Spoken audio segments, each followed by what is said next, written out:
তো হাই বন্ধুরা, কেমন আছো সবাই? আজকে আমি তোমাদের জন্য নিয়ে চলে এসেছি ভিভো X300 Pro। চলো দেখি আনবক্সিং করে এই ফোনটা আসলে কেমন। বক্সটা খুলেই প্রথমে আমরা পাচ্ছি একটা দেখতে একদম প্রিমিয়াম লুক। এর মধ্যে বক্সের ভিতরে আছে 90 ওয়াটের fast charger, USB type C cable এবং ট্রান্সপারেন্ট ব্যাক কভার। ফোনটা হাতে নিলে বোঝা যায় ফিল্ড কোয়ালিটি কতটা প্রিমিয়াম। এখানে আছে 6.7 ইঞ্চি AMOLED display, 120 hertz refresh rate, brightness মানে আউটডোরে একদম ক্লিয়ার ভিউ পাবে।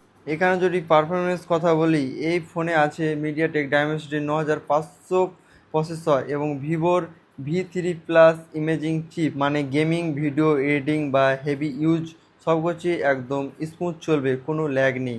এবার আসছি আমরা ক্যামেরার দিকে। এটা জাইসেল লেন্স দেওয়া আছে, 50 এমবি সনি ক্যামেরা ওআইএস সহ, 200 megapixel periscope telephoto, 3.7x optical zoom. এখানে 50 এমবি আলট্রা ওয়াইড লেন্স আছে আর সামনে 50 এমবি সেলফি ক্যামেরা। যদি ক্যামেরা আর ভিডিও দিক দিয়ে বলতে যাই, মানে ফটোগ্রাফি আর ভিডিওর জন্য এটা একদম বেস্ট হতে চলেছে। এটাতে রয়েছে 6500 mAh ব্যাটারি, 90 ওয়াটের চার্জ, সহজেই একদিন বা একদিনের বেশি চলে যাবে। আর এটা IP68+IP69 রেটিং থাকার পানিতে আর ধুলোতেও অনেকেই safe. Vivo X300 Pro flagship phone, বিশেষ করে যারা ক্যামেরা পারফরমেন্স এবং ডিজাইনের জন্য চান তাদের জন্য একদম পারফেক্ট চয়েস। বন্ধুরা, ভিডিওটা ভালো লাগলে লাইক দিবেন আর চ্যানেলটা সাবস্ক্রাইব করতে ভুলবেন না। আবার দেখা হবে পরে এক নতুন ভিডিওতে।